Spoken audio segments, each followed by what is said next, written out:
Hello everyone, this is Shivangi. Welcome to Shiv classes. Video में discuss करने वाले हम बायनोमियल डिस्ट्रीब्यूशन, द्विपद वितरण दोनों लैंग्वेजेस में डिस्कस करेंगे। 103 में आपको पहले भी मिल जाएगी अगर जिन बच्चों ने प्रीवियस वीडियोस देखी हैं, लेकिन वो सिर्फ इंग्लिश में थी। अब जो वीडियो अपलोड हो रही है हिंदी इंग्लिश दोनों में है, ठीक है। तो इसलिए 103 203 दोनों में ऐड हो रही है। और ये तीनों डिस्ट्रीब्यूशन आपके बायनोमियल, नॉर्मल और पॉइसन तीनों ही इंपॉर्टेंट है। तीनों में से कोई एक एग्जाम में ज़रूर आएगा। कौन सा आएगा मुझे नहीं पता। थ्योरी, इनकी प्रॉपर्टीज़, ठीक है, इन पे बेस्ड क्वेश्चन जो है एग्जाम में आ सकते हैं, वो भी हम करेंगे।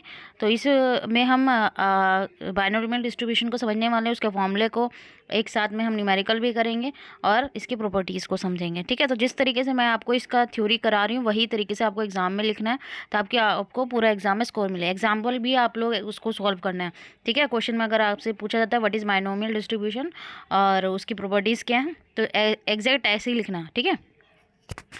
तो बायनोमियल डिस्ट्रीब्यूशन की बात करें कि बायनोमियल डिस्ट्रीब्यूशन में क्या होता है कि यहाँ पे जो एक्सपेरिमेंट के जो आउटकम होते हैं, ठीक है, उसमें दो प्रोबेबिलिटी होती है, या तो सक्सेस की या फेलियर की, ठीक है। हिंदी में बोले तो सफलता या विफलता कि परिणाम की जो संभावना रहेगी, कोई भी सर्वेक्षण हुआ जो है, एक्सपेरिमेंट हुआ है, उसके दो ही परिणाम की संभावना रहेगी, या तो क्या होगा, सफल होगा या वो फिर विफल होगा, ठीक है। और रिपीट करेंगे मल्टीपल टाइम्स अगर हम उसको एक्सपेरिमेंट को, तो दो ही आउटकम्स आने हैं।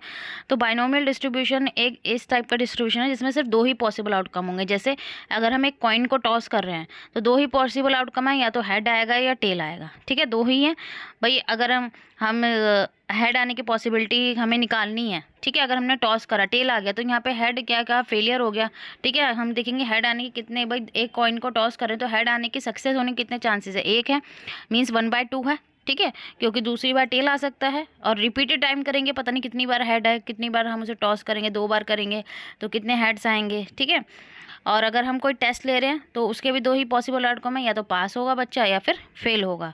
तो ये बायनोमियल डिस्ट्रीब्यूशन में दो चीज़ों की बात होती है कि कोई भी एक्सपेरिमेंट या सर्वे किया जा रहा है तो उसके होने में जो संभावना रहेगी, जो उसका आउटकम होने की जो संभावना रहेगी, वो क्या रहेगी, सक्सेस या फेलियर, चाहे हम उसे कितनी बार भी दोहराएं, ठीक है। अब इसका हम फॉर्मूला समझते हैं। तो प्रोबेबिलिटी ऑफ एक्स मतलब कोई भी रैंडम वेरिएबल है उसका हम जो प्रोबेबिलिटी निकाल रहे हैं, तो n/x, ठीक है, की मल्टीप्लाई होगी p⁻x q⁻n-x। अब p क्या है हमारा यहाँ पे, जो प्रोबेबिलिटी दिखा रहा है किसकी, सक्सेस की, सफलता की, ठीक है। यहाँ मैंने आप लोगों को बता दिया है कौन सा जो सिंबल है वो क्या डिनोट कर रहा है। क्यू हमारा फेलियर का डिनोट करता है, और क्यू को हम कैसे निकालते हैं, 1 - p, सक्सेस के में से 1 में से हम उसको जो है माइनस कर देते हैं, जो हमारी सफलता होती है, ठीक है। आपको इसी तरीके से एग्जाम में लिखना है।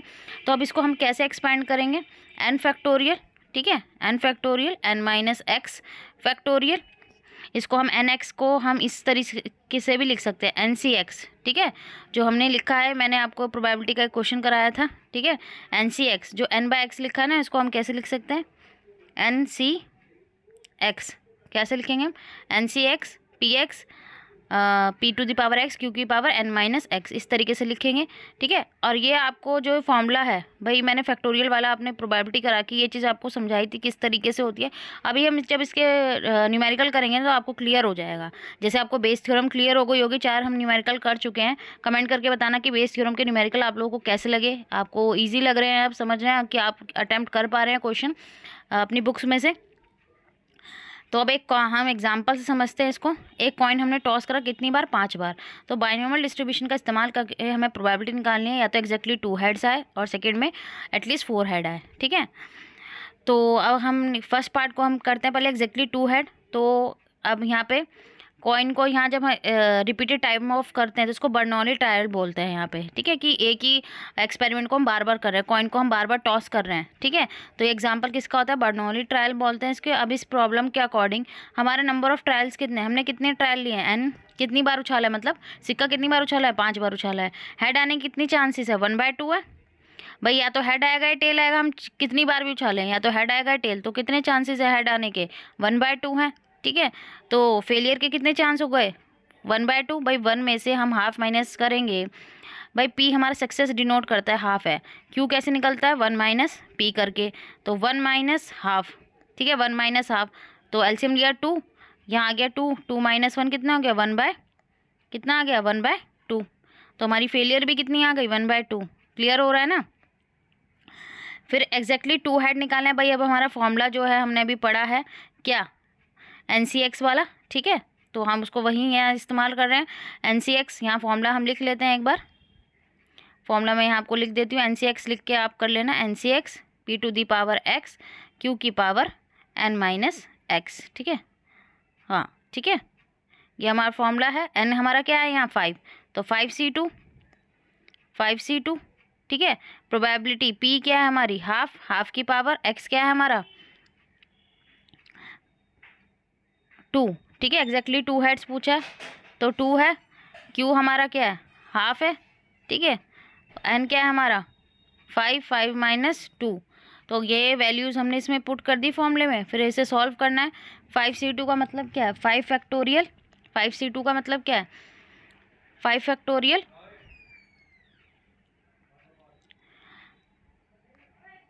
5 फैक्टोरियल किस तरीके से लिखेंगे, 5 फैक्टोरियल, फिर यहाँ 2 फैक्टोरियल और 5 -2 फैक्टोरियल, और यहाँ पे वैल्यूज़ डाल देंगे भाई। ये हमारी ये हाफ, ठीक है, यहाँ स्पेस नहीं है इतना तो ये हो नहीं पा रहा है। वैसे मैंने फैक्टोरियल वाला आपको क्वेश्चन करा रखा है, मैं अलग से वो बोर्ड पे आप लोगों को क्वेश्चन कराऊंगी तो आपको ये क्लियर हो जाएगा, ठीक है। तो 5 फैक्टोरियल लिखेंगे, 2 फैक्टोरियल, 5 -2 कितना हो गया 3 फैक्टोरियल, हाफ, एक्स हमारा 2 है, ठीक है, और क्यू भी हमारा हाफ था, तो N-X कितना हो गया, की पावर कितनी आ गई 3 आ गई, ठीक है भाई। N-X होता है तो 5 -2 कितना आ गया 3 आ गया। 5 फैक्टोरियल 5 × 4 × 3 फैक्टोरियल का मतलब इसको एक्सपेंड करना है डिक्रीजिंग ऑर्डर में, ठीक है। 2 फैक्टोरियल मतलब 2 × 1, 3 को फैक्टोरियल को ऐसे ही रहने दो क्योंकि 3 से 3 कैंसिल हो जाएगा, 2 से 4 गया 2 पे, 5 2 जा कितना आ गया 10 आया, ठीक है। इतना क्लियर हुआ, देखो मैं यहाँ लिख रही हूँ 10 आया।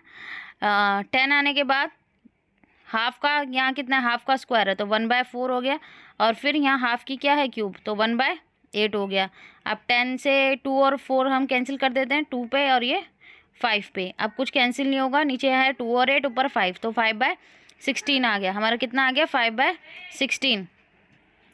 तो यहाँ पे हमारा फर्स्ट पार्ट कंप्लीट होता है। अगर जिन स्टूडेंट्स को नहीं क्लियर हुआ है मैं आप लोगों को न्यूमेरिकल कराऊंगी बोर्ड पे सोल्व करा के, ताकि आपको क्लियर हो जाए, ठीक है। वैसे मैंने एक न्यूमेरिकल आपको करा रखा है इस तरीके से कि कैसे सॉल्व करते हैं। तो अब आगे बढ़ते हैं। तो यहाँ पे पूछा एटलीस्ट 4 हेड मतलब कम से कम 4 हैं, 4 से ज़्यादा भी आ सकते हैं। तो 5 बार उछाला है तो या तो 4 बार आएंगे, ठीक है।